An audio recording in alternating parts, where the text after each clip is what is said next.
Salut les petits potes, j'espère que vous allez bien. Aujourd'hui on se retrouve pour une nouvelle vidéo avec 3 threads d'horreur. Mais avant ça, il faut que je vous remercie, on a dépassé les 9000 petits potes sur la chaîne. Et ça me fait extrêmement plaisir. Ça veut dire qu'on est vraiment sur la dernière ligne droite pour avoir les 10 000 petits potes. Donc je vais pas te faire un dessin que si jamais t'es pas abonné, c'est le bon moment pour le faire. D'ailleurs, on va pas perdre plus de temps, on va passer aux histoires. Donc si tu veux mettre un petit pouce bleu, n'hésite pas. Allez, prends ton meilleur chocolat chaud et installe-toi confortablement.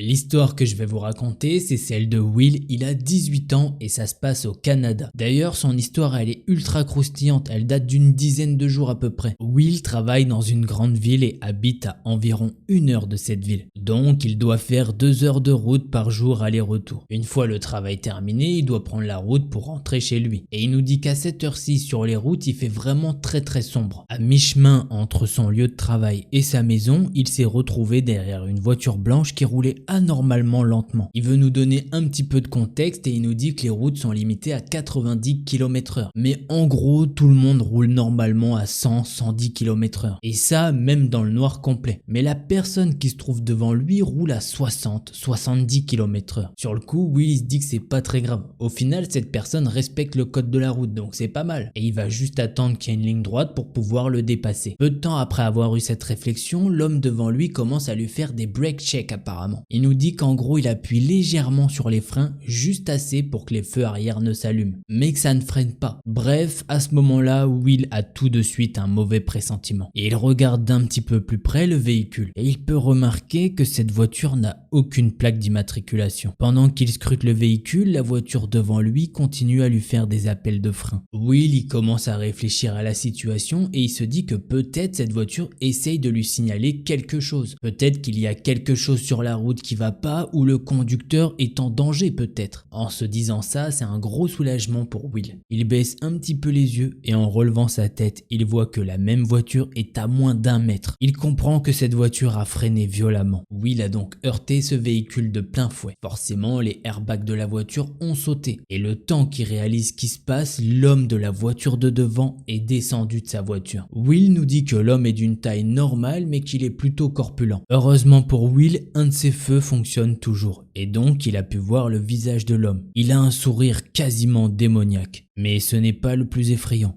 L'homme porte dans sa main un marteau. Will est pris de panique, il verrouille toutes ses portes manuellement. L'homme va alors se mettre devant le véhicule de Will et le fixer du regard. Tout ça pendant de très longues secondes. Il lève son marteau et éclate le seul phare qui fonctionnait. Il fait le tour du véhicule de Will et il éclate ses 2 autres feux arrière. Après ça, il est retourné dans sa voiture et il est parti. C'est là que Will a compris ce que cet homme avait fait. Il a rendu la voiture de Will invisible sur la route. Et oui, étant donné qu'il fait très sombre et qu'il n'y a quasiment pas d'éclairage. Si jamais il y a une voiture qui arrive derrière à une assez grande vitesse, c'est sûr qu'elle va le percuter. Will est donc descendu de son véhicule. Il est à plusieurs heures de marche de n'importe quel village. Il a donc décidé d'appeler directement les urgences. Les policiers, les ambulances et une remorque sont arrivés. Will leur a tout raconté. Le bilan, c'est que Will s'est cassé le nez et sa voiture est bonne pour la casse. Quant à l'individu malveillant, il n'a jamais eu de nouvelles de lui. Jusqu'à aujourd'hui. La voiture devant lui était bel et bien une voiture volée. Et l'homme en question n'en était pas à son premier essai, étant donné qu'il est déjà recherché pour 2 autres histoires similaires. Les policiers sont toujours à la recherche de cet homme. Pour le dépanner et le rassurer, l'employeur de Will lui a prêté un véhicule de fonction. Il nous dit que c'est un gros Chevrolet Silverado 2500. En gros, c'est un très gros pick-up. Et que si jamais il lui arrive cette chose-là, eh bien il lui foncera dessus. Voilà, c'est ainsi que se termine ce premier thread. Alors je vous le dis honnêtement, on a fait pas mal de threads d'horreur sur la chaîne quand même. Mais ce type de thread d'horreur, non jamais. Le gars, il fait genre d'avoir des problèmes avec sa voiture, tout ça pour défoncer la voiture d'un mec, que le gars se retrouve en danger et que potentiellement ça fasse des suraccidents. Ça aurait pu faire pas mal de victimes.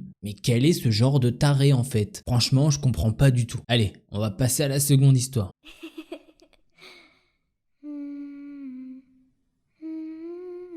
L'histoire que je vais vous raconter, c'est celle de Sophie et ça s'est passé il y a environ 3 ans. À l'époque, Sophie habite dans une grande ville en banlieue parisienne. Elle habite dans une résidence sans place de parking attitré. Il n'y a pas de badge pour rentrer et lorsqu'elle rentre vers 18 ou 19 heures, elle galère toujours à trouver une place. Un soir d'hiver, Sophie est partie manger chez des amis avec son fils de 3 mois. Tout ça dans une petite ville à côté de la sienne. Son mari n'est pas venu, il a préféré se reposer à la maison étant donné qu'il doit partir travailler très tôt le lendemain. Sophie est rentrée assez tard. Et donc, comme dit précédemment, c'est assez dur pour elle pour trouver une place de parking à proximité de chez elle. Ce soir-là, elle s'est donc garée dans une rue à 5 minutes de marche environ. Elle descend de son véhicule, sort la poussette du coffre et y installe son fils encore endormi. Elle commence à marcher. Les rues sont désertes et calmes comme d'habitude. Quelques voitures passent mais uniquement sur l'avenue principale. Sophie va alors prendre la rue perpendiculaire à celle de sa résidence. Et au même moment, elle peut entendre qu'une voiture arrive derrière elle. Sur le coup, elle n'y prête pas attention. Jusqu'à ce qu'elle se rende compte que cette voiture roule vraiment au ralenti derrière elle. La voiture arrive à sa hauteur et le conducteur baisse sa vitre et lui dit bonsoir. En regardant un petit peu, Sophie peut voir qu'il est accompagné et qu'ils sont 3 ou 4 dans la voiture. Elle voit pas forcément ce qui se passe sur la banquette arrière, mais elle comprend qu'il y a du monde. Sophie décide alors de ne pas répondre et elle commence à accélérer le pas. Sauf que la voiture va s'arrêter 2 mètres devant elle et un des passagers va descendre. Là, c'est le premier gros coup de chaud pour Sophie. Sophie va alors se stopper net et lui dire: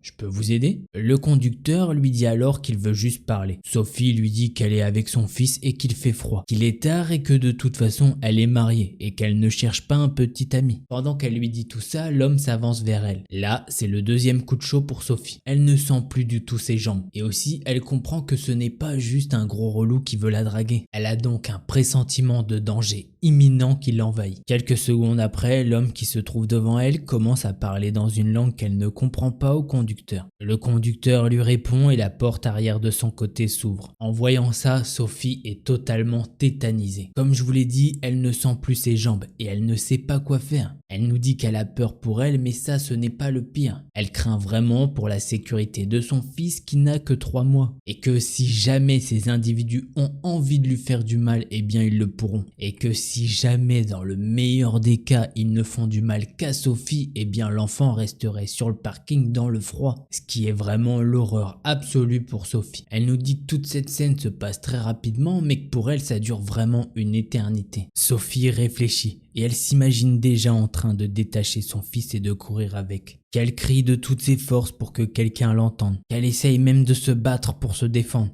Mais elle est tétanisée sur place et n'arrive pas à bouger. Mais Dieu merci, avant qu'un drame se produise, une voiture va se garer derrière eux, ce qui a précipité le groupe d'inconnus à partir plus vite. Dans la voiture se trouve un couple. Et la femme a dû remarquer que Sophie n'allait pas bien du tout. Et pour cause, Sophie est vraiment en train de faire une crise d'angoisse. Elle ne peut pas bouger ni parler. Le couple a arrêté le véhicule et ils sont venus parler à Sophie. En les voyant arriver devant eux, Sophie a éclaté en sanglots. Elle a détaché son fils de la poussette et elle l'a serré très fort contre elle. En voyant ça, la femme a directement compris que quelque chose n'allait pas. Elle a donc demandé le téléphone de Sophie pour pouvoir scroller dedans et appeler quelqu'un. Et ce quelqu'un, c'était le mari de Sophie.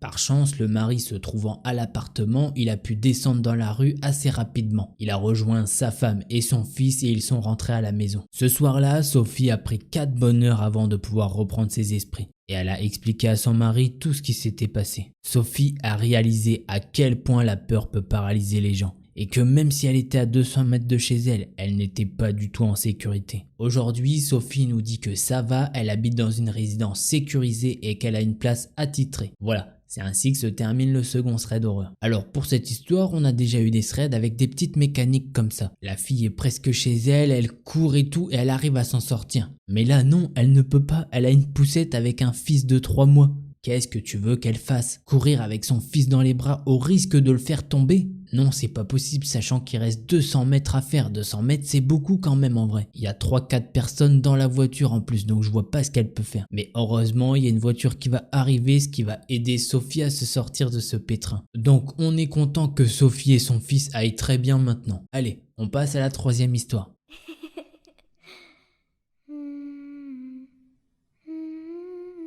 L'histoire que je vais vous raconter, c'est celle de Jordan et ça se passe le 22/02/2022. Alors au cas où, il nous précise pas son âge mais il est adulte. Et il nous dit que cette histoire l'a beaucoup bouleversé et qu'il va donner tout ce qu'il peut pour nous la décrire comme il l'a ressenti. On passe à l'histoire. Comme tous les samedis, Jordan a l'habitude d'aller voir les matchs de foot de l'équipe de son village. Ce jour-là ne fait pas exception et Jordan est allé voir le match. L'ambiance est super cool. Il chante avec ses camarades pour encourager les joueurs sur le terrain. Pendant qu'il chante et encourage ses camarades, Jordan peut remarquer quelque chose de bizarre. Il y a un homme qui n'arrête pas de le regarder. Au début, Jordan se dit qu'il doit sûrement regarder autour de lui et qu'il ne fait pas une fixette sur lui. Mais malgré ça, les minutes s'écoulent. Et l'homme continue quand même à bien regarder les moindres faits et gestes de Jordan. Jordan, il a essayé de se débarrasser de cette mauvaise impression. Il nous dit qu'il essaye de se focaliser sur le match pour que ça lui sorte de la tête. À la fin du match, tout le monde commence à quitter le stade tranquillement. Mais pas cet homme. Cet homme ne bouge pas. Il reste sur place à fixer Jordan. Jordan a alors pris la décision de partir au plus vite. Et bizarrement, dès qu'il s'est levé, l'homme aussi. À ce moment-là, c'est un gros coup de stress pour Jordan. Jordan s'est alors précipité pour quitter le petit stade de son village. Il a pressé le pas, enfin il est à la limite de courir. Il veut rejoindre sa maison le plus rapidement possible. Heureusement pour Jordan, ses voisins sont aussi fans de foot et donc ils sont allés voir le match. Jordan retrouve ses voisins, il parle un petit peu avec eux et forcément il flippe beaucoup moins quand même. Plus tard sur la route, les voisins de Jordan rentrent chez eux. Jordan se retrouvant seul, il a donc décidé de courir pour rentrer chez lui. 1 heure plus tard, Jordan est dans sa maison. Et il se dit qu'il a flippé pour rien. Il s'est alors installé sur son canapé avec un petit apéro. Il allume sa télé pour regarder des animés et des séries. Quand d'un coup, il entend sonner à sa porte. Ce qui est vraiment très bizarre étant donné que personne ne l'a jamais dérangé à une heure aussi tardive. Alors par précaution, Jordan va regarder par l'œilleton. Et devinez qui est derrière la porte de Jordan. Oui, tu as raison, c'est bien l'homme qui le fixait pendant tout le match. Là, Jordan prend son courage à deux mains et il ouvre la porte. Il lui dit: Bonjour monsieur, vous êtes nouveau au village? L'homme lui répond alors que oui et qu'il aimerait faire connaissance avec Jordan. À ce moment-là, Jordan a un très mauvais pressentiment. Il dit alors à cet homme qu'il est en train de regarder des animés et des séries et qu'il aimerait faire ça tranquillement. Et que si jamais il pouvait revenir demain en journée, ce serait quand même mieux. Là, l'homme va alors choquer Jordan, étant donné qu'il lui répond: Oh, ça tombe bien, j'adore les mangas. Et d'un coup, comme ça, l'homme est rentré chez Jordan, il s'est posé sur le canapé tranquillement. Sur le moment, Jordan il bug un petit peu.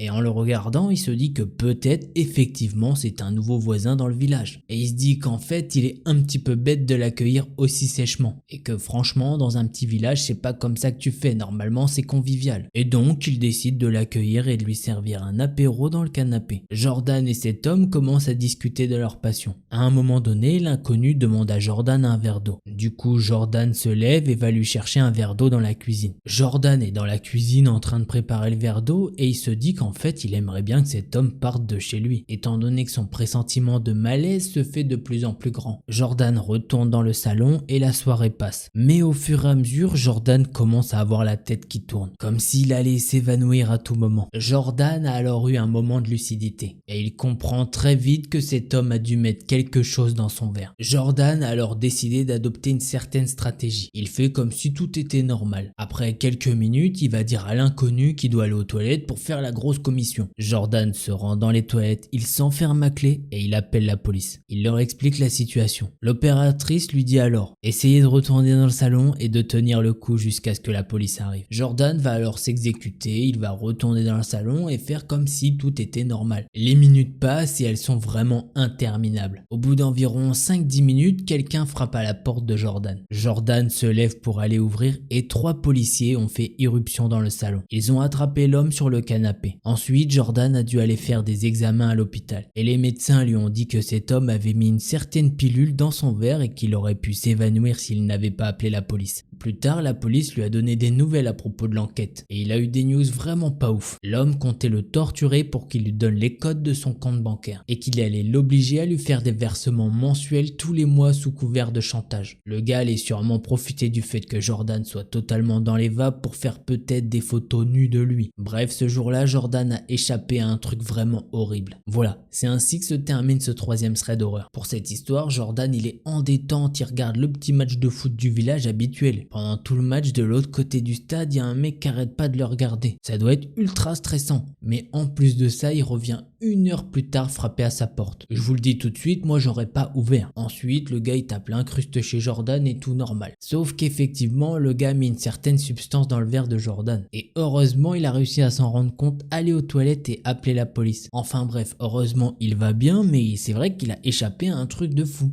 Et bah mes petits potes, j'espère que vous avez aimé cette vidéo. Si c'est le cas, n'hésite pas à mettre un petit pouce bleu de soutien. Et si t'étais pas abonné, j'espère que cette vidéo t'a convaincu pour le faire. En attendant la prochaine vidéo, portez-vous bien, tchuss les petits potes. I just want to play a game with you. Hey, don't you run away.